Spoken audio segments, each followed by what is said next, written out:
ready for argument in 23-697, State against Lowe. On Tuesday, the Texas Supreme Court heard from both sides of the coin when it comes to Senate Bill 14.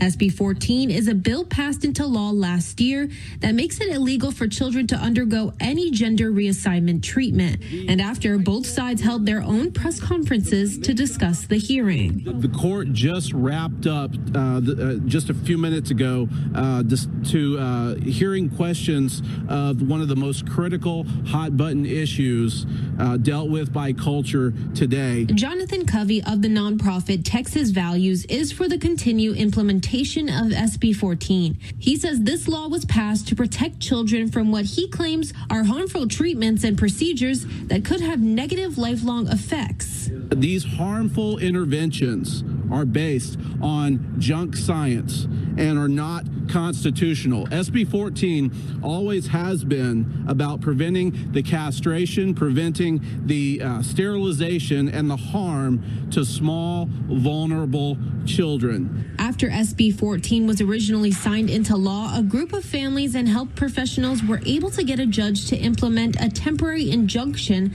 that paused enforcement, a short win that was later appealed by the state. Now those against SB 14 are back, hoping the Texas Supreme Court will affirm the injunction because they claim SB 14 wrongfully targets transgender youth.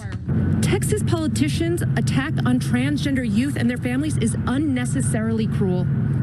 Transgender people will always exist and have existed for a long time in all of history. And the vast majority of Texans support transgender people and young people having access to medically necessary care.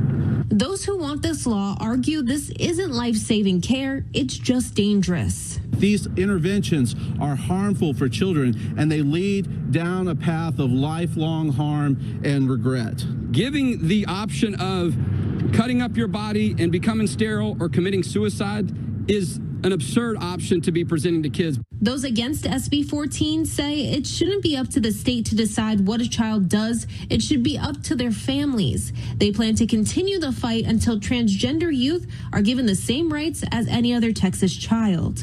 Youth deserve better. Families deserve better. Doctors deserve better. Texans of all races, genders, and backgrounds all deserve access to medical care.